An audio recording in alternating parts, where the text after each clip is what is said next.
کرنے کا سب سے بہترین ذریعہ یہ ہے کہ انسان گناہوں سے اگر رکنا چاہ رہا ہے تو وہ موت اس کے سامنے رہنی چاہیے یا رکتے مرنا، اور یہ زندگی ختم ہونے والی آخر میں اس زندگی کی تیاری کریں۔ نبی صلی اللہ علیہ وسلم نے فرمایا کہ منہ کو قبل آن، مرنے سے پہلے مرنے کی تیاری کریں۔ ایسا نہیں کہ بس دنیا میں تو جب لگے رہے، دنیا میں دھندوں میں لگے رہے، اب جب موت آئی تو پھر کبھی افسوس میں ہوئے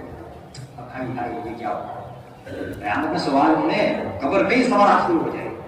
ہم سب کو معلوم ہے سوالات کیا ہے، کیا سوال ہوں گے، جواب کیا ہوگا، سب پورا پرچہ آؤٹ ہے،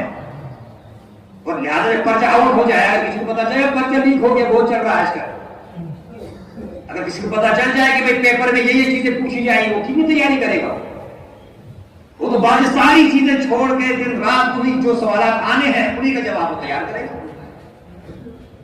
سوالات ہمارے سامنے ہیں، خبر میں جو بچہ آنے والا ہے، جو پیپر وہاں پہ آئے گا، اس میں 3 ہی سوال ہوگا کہ من ربک، تمہارا رب کون ہے، اور ما دینک، تمہارا مذہب کیا ہے، اور وما تقول فی ھذا الرجل، جناب نبی اکرم صلی اللہ علیہ وسلم کی ذات گرامی آپ کی شبیہ آپ کے سامنے کر دی جائے گی تو پوچھ جائے گی ان کے بارے میں آپ کیا کہتے ہیں۔ اگر کسی بھی اللہ اور اللہ کے رسول صلی اللہ علیہ وسلم کی منشا کے مطابق دین اسلام پر انسان چلا ہوگا، واقعی اس نے اللہ کو اپنا خالق و مالک سمجھا ہوگا، شرک و کفر سے وہ بچا رہا ہوگا، اور نبی علیہ السلام کو اللہ کا آخری رسول و پیغمبر مانا ہوگا، آپ کی لائی ہوئی شریعت کے مطابق اس نے عمل کیا ہوگا، وہ فوراً وہاں پر جواب دے دے گا، ربی اللہ، میرا رب تو اللہ ہے، دینی الاسلام، میرا دین تو اسلام ہے۔ اور پوچھیں گے یہ کون ہے، کہیں گے یہ تو جناب نبی اکرم صلی اللہ علیہ وسلم کے ذات گرامی۔ جب یہ انسان یہ جواب دے تو اسے کہا جائے گا بھائی سو جاؤ، قیامت تک کے لیے سو جا، اب تمہیں کوئی جگہ اس طرح جو دلہن نہیں میرے لیے دلہن سو جاتی ہے، اسے کوئی جگہ آنے والا نہیں ہے، تمہیں قیامت تک کوئی جگہ نہیں والا۔ لیکن خدا نہ خواستہ دنیا میں اللہ اور اللہ کے رسول صلی اللہ علیہ وسلم شریعت کے مطابق عمل نہیں کیا ہے، اپنی من مانی گزاری ہے، رب چاہی زندگی کو چھوڑ کر من چاہی زندگی گزاری ہے، پھر بڑا خطرہ وہاں پر انسان کہے گا، جب کہیں گے اللہ کے بارے میں، کہیں گے کہ من و بخ تیرا رب کون ہے،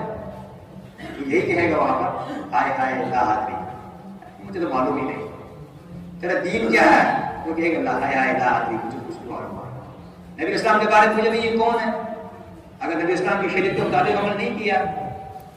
پھر وہاں پر انسان کو کافی افسوس ماننا پڑا۔ اس کے بعد پھر قبر ادھر سے بھی تنگ ہو جاتی ہے، ادھر سے بھی تنگ ہو جاتی ہے، ادھر کی پسلیاں ادھر کی پسلیاں ادھر، عذاب ایک دم آ جاتا ہے، سر کی جانب سے عذاب آئے۔ اگر قرآن کو کچھ حصہ یاد ہوگا تو قرآن کریم کھڑا ہو جاتا ہے، سر کی طرف عذاب بول دیتا ہے، عذاب یہاں سے نہیں آ پایا، پھر دائیں طرف سے آتا ہے۔ تو اگر انسان نے دنیا میں نمازیں پڑھی ہوں گی، آخر کی تیاری کی نمازیں پڑھی ہوں گی، نماز کھڑی ہو جائے گی، لیکن اگر نماز کے ایسی تیسی نماز بھی کر رہے تھے پھر کون بچائے گا؟ اور اگر عذاب یہاں سے نہیں آ سکا، یہاں نماز کھڑی ہو گئی تو عذاب بائیں طرف سے آئے گا۔ بائیں طرف سے انسان کے لیے اگر روزہ رکھا ہوگا، مستقل پابندی کے ساتھ روزے کا اس نے اہتمام کیا ہوگا، روزہ خراب ہو جائے گا۔ اس کے بعد جب عذاب یہاں سے بھی نہیں آ پائے گا تو پھر عذاب پاؤں کی طرف سے آئے گا، وہاں پر انسان کا صدقہ و خیرات زکات جو کرتے، چاہے 10 روپے کرے انسان، 2 روپے کرے یا زیادہ کرے انسان، جو بھی کرے، یہ سب صدقات و زکات یہ کھڑے ہو جائیں گے، تو یہاں وہاں سے عذاب ہو جائے گا۔ یہی چیزیں ہیں آخرت کی تیاری کی، کہ انسان نماز کی پابندی کرے، قرآن کریم کی تلاوت کرے، قرآن کریم سے اچھا تعلق ہو، روزوں کا اہتمام کرے، اپنی حیثیت کے مطابق جتنا ہو سکے صدقہ و خیرات اللہ کے راستے میں کرے، اللہ اور اللہ کے رسول کے مطابق